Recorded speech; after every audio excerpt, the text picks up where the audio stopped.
वैकुंठ गुणानु वर्णने, वैकुंठ गुणानु वर्णने। যদি যদি কেউ মনে করে যে আমি কাউকে দেখে বলে দেব সে কীরকম হবে, তো কৃষ্ণকে দেখে যদি আমরা মনে করি কৃষ্ণ দেখতে এরকম, সুতরাং দেখেছি কৃষ্ণ, আমি জানি কৃষ্ণ কি, তাহলে আমাদের অবস্থা কীরকম হবে? প্রভুপাদ যেরকম উদাহরণ দিয়েছিলেন, 5টা অন্ধ হাতি দেখতে গেছে, সে দশা হবে। যেরকম দেখেছে সেরকম বর্ণনা করে দিচ্ছে, হাতি এরকম, হাতি ওই রকম, একজন এক এক রকম বলছে। তো সেরকম কৃষ্ণকেও সাক্ষাৎ দেখা যেতে পারে হয়তো, কিন্তু চোখে দিয়ে হয়তো দেখা যেতে পারে প্রত্যক্ষ, কিন্তু কৃষ্ণকে প্রত্যক্ষ দেখা যায় না, কৃষ্ণকে শব্দ দ্বারা দেখতে হয়। তো যিনি কৃষ্ণকে দেখেছেন তিনি বলবেন কৃষ্ণ কীরকম, হয় কৃষ্ণ নিজে বলবেন, নয় কৃষ্ণকে যিনি দেখেছেন তিনি বলবেন। উভয় ক্ষেত্রেই জ্ঞানটা প্রকাশিত হচ্ছে চোখের মাধ্যমে নয়, কর্ণের মাধ্যমে, শ্রবণ ইন্দ্রিয়ের দ্বারা। তো কৃষ্ণকে জানতে পারেননি, কৃষ্ণকে এরকমভাবে স্ব-ইচ্ছায় স্বচেষ্টায় জানা যায় না। তাহলে কি করব আমরা? স্বচেষ্টায় যদি জানা যায় না, তাহলে কাজ করি, সব চেষ্টা বন্ধ করে দিই, তাহলে ধ্যান করতে লাগি, চেষ্টা না, এমনি চুপ করে থাকি, ভাবি কৃষ্ণ কীরকম, কোনো বাইরে উদ্যোগ না নিই না, সেটাও বলা হয়নি। এটাও তো সচেষ্টাই হলো, নিজে নিজে কল্পনা করে জানা।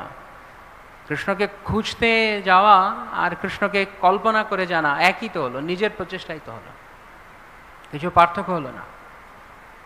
এখানে মূল যে বিষয়টি সেটি হচ্ছে আমার প্রচেষ্টার দ্বারা নয়, কৃষ্ণের কৃপার দ্বারাই কেবল কৃষ্ণকে জানা সম্ভব।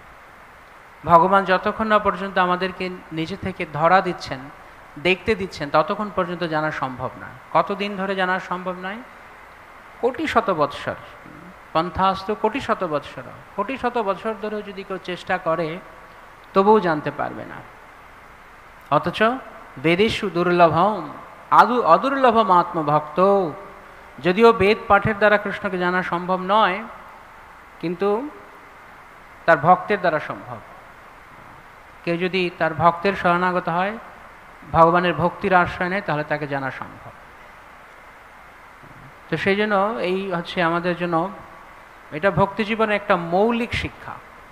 মৌলিক শব্দের অর্থ কি? মানে যেটা ছাড়া বাকি সমস্ত শিক্ষার কোনো লাভ হবে না, মানে মৌলিক শিক্ষা।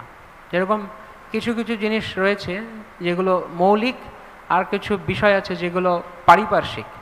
তো পারিপার্শ্বিক শিক্ষা পরে, আগে মৌলিক শিক্ষা। তো প্রথমেই এই কথা বুঝে নেওয়া কৃষ্ণ ভাবনামৃতে প্রবেশের পর, যে কোনো কিছুই আমার দ্বারা সম্ভব নয়, কেবল তা কৃষ্ণের দয়ার দ্বারা সম্ভব হতে পারে। তো সেটা প্রমাণ কৃষ্ণ কবে থেকে দিয়ে আসছেন? সৃষ্টির প্রারম্ভ থেকে ব্রহ্মাকে পর্যন্ত ছাড়েননি এই শিক্ষা দিতে। তো আমরা যেই পরম্পরা এসেছি, ব্রহ্মমাধ্য গৌড়ীয় পরম্পরা, তো এই পরম্পরার প্রথম আচার্যকে ব্রহ্মাজি। তো ব্রহ্মাজি থেকেই এই চল শুরু হয়েছে, অর্থাৎ আপনাকে শরণাগত হতেই হবে, কৃষ্ণের কাছে আত্মসমর্পণ করতেই হবে, নিজের বিদ্যা বুদ্ধির দ্বারা তা সম্ভব নয়। এটা আমাদের বংশগত রীতি। যেমন অনেক বংশের আদব কায়দা থাকে না, সেটা হচ্ছে আমাদের বংশের রীতি। কি রীতি? কিছু জানতে হবে